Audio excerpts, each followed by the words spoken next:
This morning, Pic de Paloumère was the plan, but rain and low clouds had completely swallowed the mountain. So I changed course and came to the Col de Larrieu for a shorter loop over Sauère. It looked like a quiet alternative. Boots on, backpack ready, and a simple walk through the forest. At least that's what I thought. Later on this trail, something would begin following me, and it would remain behind me for nearly 20 minutes. The Col de Larrieu sits about 704 meters in the Massif d'Arbas, between the communes of Chain-Dessus and Estadin.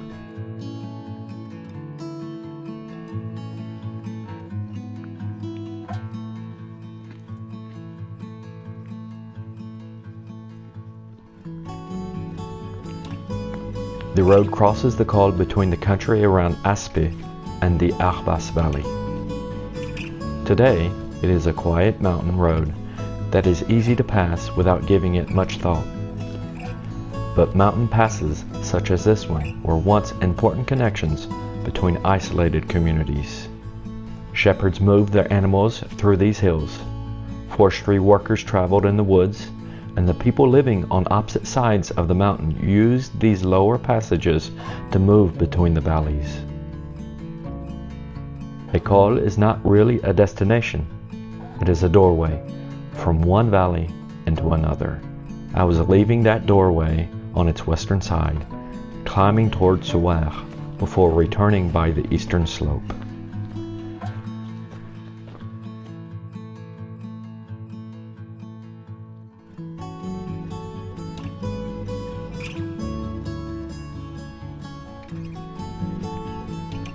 The forest soon opened into a large pasture where cattle were grazing. These open slopes may look completely natural, but they are also the result of centuries of pastoral life. Generations of farmers brought their animals into these higher pastures, known locally as estive, during the warmer months. Grazing kept the forest from reclaiming the open ground and helped create the mixture of woodland and pasture that still defines much of the Pyrenean foothills. Sometimes fire was also used to clear old vegetation. This practice is known as écobuage. When it is controlled, it can help renew grazing land. But in March 2019, an uncontrolled burn around the Col de Larrieu caused a major forest fire and required a large emergency response. Looking down from the drone, you can see that this is not an untouched landscape. It is a place where nature and human activity have shaped one another for generations. And somewhere above the pasture was Sauère, a small, rounded summit reaching roughly 900 meters.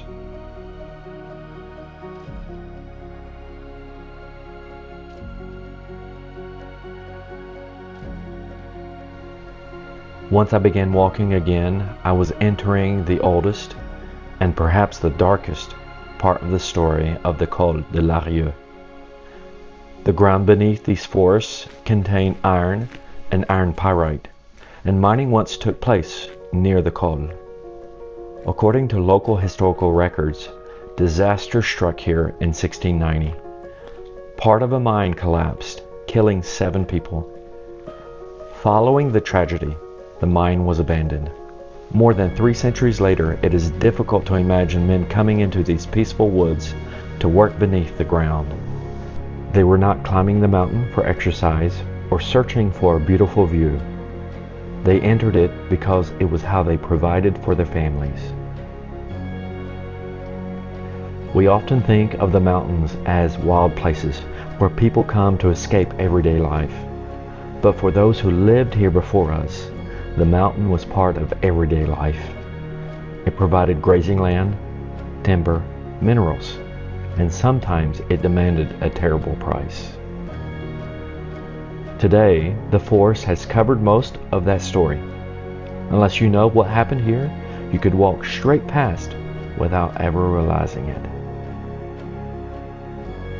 The final climb towards Sauère was short, but steep enough to make me work for the summit. At around 900 meters, Sauère is certainly not one of the great giants of the Pyrenees. It rises only 200 meters above the Col de Larrieu, but the pasture, the forest, and the views across the foothills make this small loop worth discovering. The rain was still nearby, the ground was wet, and I appeared to be completely alone.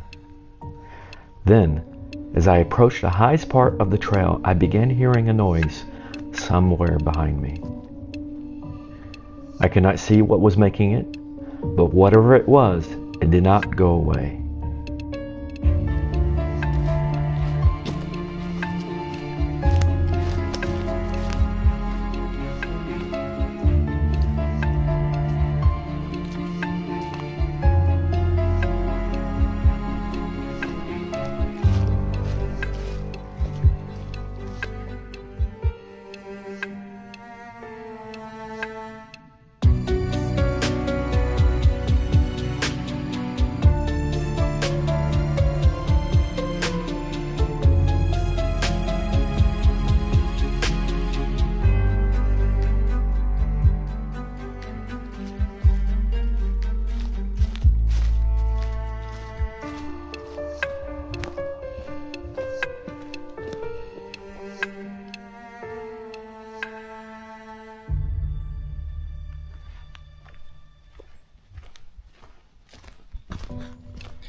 Well, something's been following me for about 15 minutes now.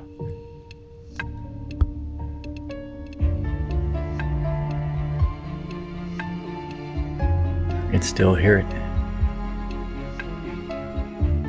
Hopefully it's just a deer or a wild boar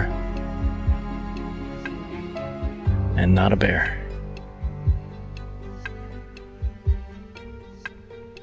Has moved off toward the to my right now.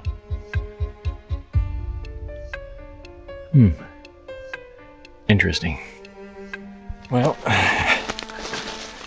I'm having to walk back toward the noise, whatever it was that was tracking me, because the trail ends. That's not good. I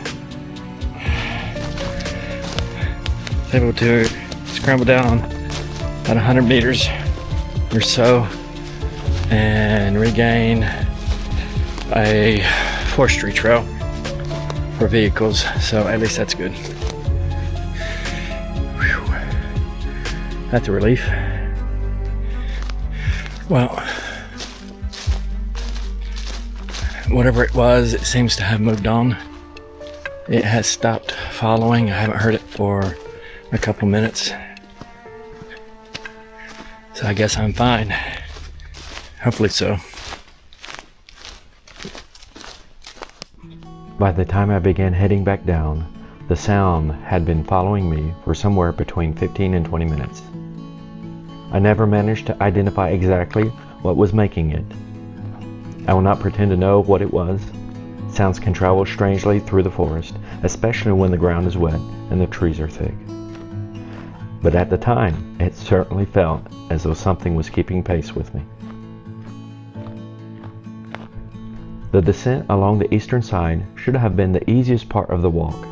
After that experience, however, every movement in the trees seemed louder and every rustling branch caught my attention. I kept walking and kept looking behind me. I saw the car, and I must admit, it was a welcome sight. I had set out for Paloumère, climbed Sauère instead, crossed old pastures, and walked through a landscape carrying centuries of forgotten history. And for nearly 20 minutes, something followed me through the forest. It was certainly not the hike I had planned, but it was one that I will never forget.